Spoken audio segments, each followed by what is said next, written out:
Hi everyone, welcome to my YouTube channel. I'm back here from beautiful Norway today to talk to you about all the food that you don't eat. Because you see, there are so many other things that you ingest than what you physically put in your mouth. But you know me, I talk about raw food all the time. I talk about living, energetic, amazing, high vibration fruits and vegetables, just because that's the basic of what we need in our physical body. That's what's going to make or break your electricity on the inside. It's about your nervous system. It's about what's going to fire up every gland and every organ, your whole immune system in your body. But you know this? We eat so much more. So first of all, I'm Hilde Larsen. I'm a health and mindset coach. I'm a detox specialist. I'm a speaker. I'm an author of 3 books. But most of all, I'm a life enthusiast. And I want to show you enthusiasm about life itself through what you are eating, breathing, thinking, surrounding yourself with. Because optimally, this is where we would all be, right? Out in nature, breathing in this amazing fresh air, not having all of this surroundings with Wi-Fi and EMF in general, chemtrails, GMOs, pesticide, fungicide, herbicide, cleaning products. Just think about it, what we put on our skin. So let's look a little bit about what we're really doing to ourselves. And I have a challenge also for you. I have a whole program in the membership group called Declutter Your Life, because it's about clutter also. We just keep on bringing in more and more stuff, and we don't need any of it. And it's really toxic to our cells, so toxic to our cellular structure, toxic to our DNA even. So what is it that we're eating that we're not literally putting in our mouth? Now, look first at what you're breathing. Everything you can smell, you eat. There are particles that are responsible for you smelling that good perfume, or that toxic waste, or that terrible bowel movement that someone did in your bathroom, or walking into a sweaty gym where all of this perspiration's floating around in the air. You know, everything you smell, you eat, meaning you ingest it. And that's why I promote using a diffuser with essential oils, so that the particles you breathe can actually benefit and be good for you. And that's some of what we get from nature, the essential oils, the smells. You see, nature is not only something that we get to look at, that's beautiful to look at. It's not only something that, or somewhere we can harvest from. It's not only abundant in our food, but it's healing in its whole, in its wholeness. So when you walk around in nature, you smell. And you smell these particles from the grass, from the soil, from the plants. And it's healing. It's information to ourselves. Information, people. So look at it as information. Now, what are we surrounding ourselves with when it comes to smell, most of all? Well, it is perfume. So toxic. I mean, after going raw and being clean for so many years, nobody enters my house or my car with, perfumated or heavily toxicated. I just can't stand it, because once you get clean, you're able to notice when toxins get in your space. So first of all, no more perfume. Now, you can use the essential oils if you really want to have a good smell about you. But to be honest, you don't need any of it. I mean, if you really have a bad smell, that's toxins leaving your body. So if you clean that up, you go to more raw food, you clean out your bowels, you do a little bit of fasting, and you keep on, you'll notice you won't need any of that. But as a transition for a deodorant, you can use a salt stick, or you can use coconut oil and have a little bit of essential oils in it and use that in your armpit. It works beautifully. Coconut oil will take care of the bacteria, and the essential oil of your choice could also do the same, and also have this wonderful smell. Now, look at other products you're using. What are you putting on your skin? Are you using sunscreen? Are you using a lot of lotions, for wrinkles or for moistness to the skin. See all of that. I do understand that you might want to use something if you're in a really cold climate and your skin is still drying out because you're not really hydrated at a cellular level. Then yeah, shea butter, could be nice with some natural good oils like coconut oil, which is not so heavy. Shea butter would be more on the heavy side, so all depending on what you need.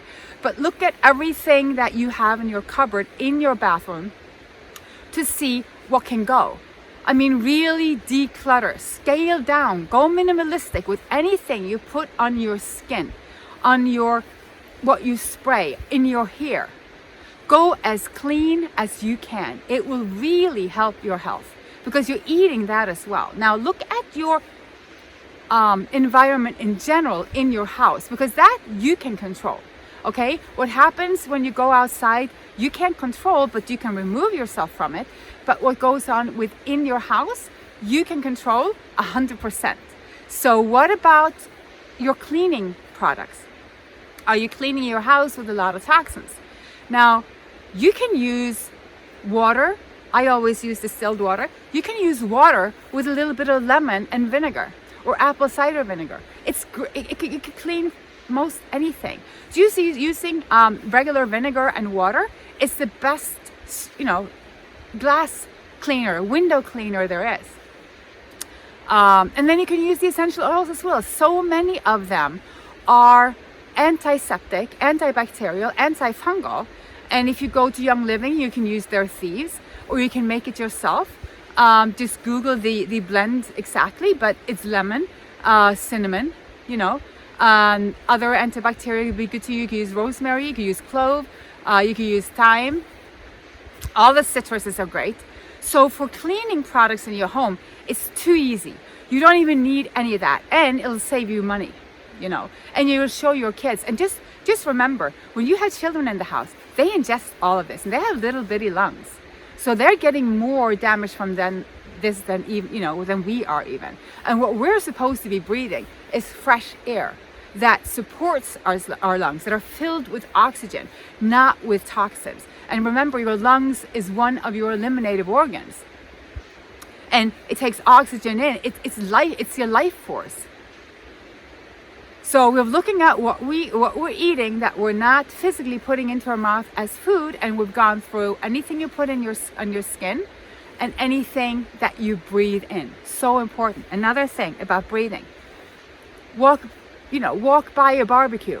Terrible. It's like one of the most detrimental toxins you could ever breathe in comes from the barbecue, which is really important. I noticed just walking by restaurants at times.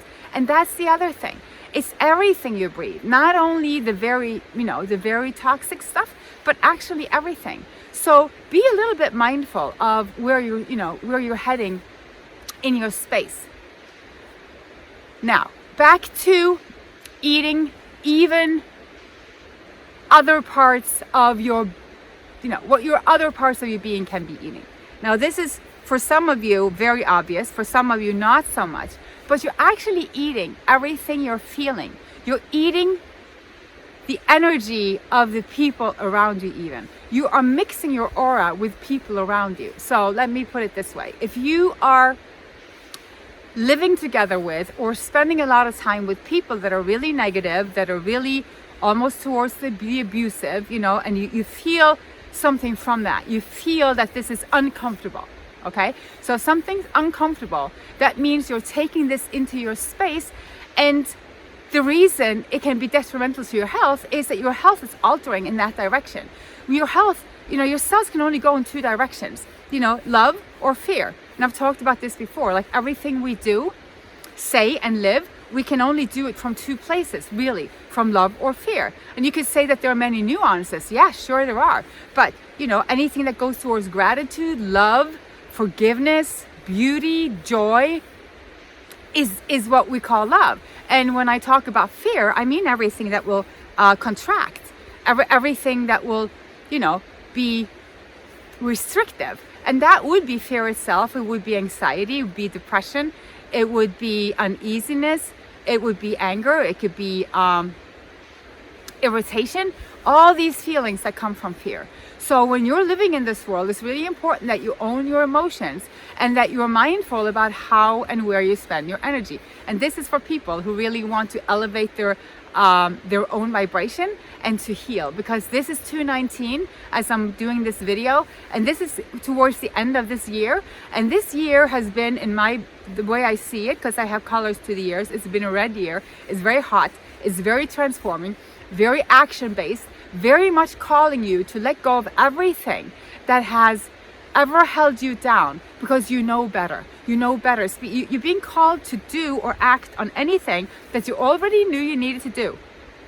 Where the question is, again, most of this which I'm talking to you about, you already know. But the thing is, now you're being called to take action on it, because 220 will be a whole different year, and you need to walk into that year with less baggage. Okay, so it's all about leaving the baggage. Now, it could be, like I said, about the energy of other people and the emotion itself. It could be your emotional state, which comes from a vibration of feeling guilt, a vibration of feeling that you have someone you haven't forgiven. So that would be a lot of anger, wrath, even, hatred almost. It could feel like you're been walking around feeling like a victim. And all of this needs to change right now, because you're eating it, and it's eating you. So everything we are eating is actually eating us, if it's not on the positive side, if it's not serving us, if it's not giving us the potential to regenerate and to build and to lift our vibration. It is the opposite side. It is degenerative, and it will tear us down. I mean, just look around at hospitals. Look around at what's going on in the world. Look at what people are struggling with. Look at where we're going. It is not a good place. We need to elevate all of this and to keep walking towards nature, towards simplicity. So this is my challenge for you today. Besides going into the membership group, you just go to InspiredByHilde.com, click on membership, you sign up there, you'll get all these programs, because we're doing all this together. Now, after that, you just sit down and look at your life and see, where can I change something which I am eating that is not serving me? Because that will elevate your energetics immensely. And then, as a basis, this is like, but of course, you're not going to eat the obvious toxins, right? So if you're living in a sad diet right now, you can go to a whole food diet, where you make everything from scratch, and you take that time. And believe me, we all have the time. We just have to make the time, and make the most with the time. And you go to a whole food based diet. Then I suggest you take out the offenders, which are on the top of the list, being dairy and gluten. Then you work yourself, your way down to a plant-based diet, and you just keep doing better and trying to incorporate more and more raw foods into your diet, where your body can start really detoxifying and cleansing out everything, so that you're not in pain anymore, so that you can think clearer, so that you can see clearer, so that you can be more enthusiastic about life. Because ultimately, that's what we all want, right? We just want to be happy. We want to feel the enthusiasm of waking up every day feeling like we can create. We want to be able to fulfill our purpose, to live our purpose, to have a dream. We want to feel acknowledged. We want to feel seen, and obviously be part of a community. So with this, and with immense gratitude for you, which are tuning into my channel, please subscribe, and I'll see you back soon. Namaste.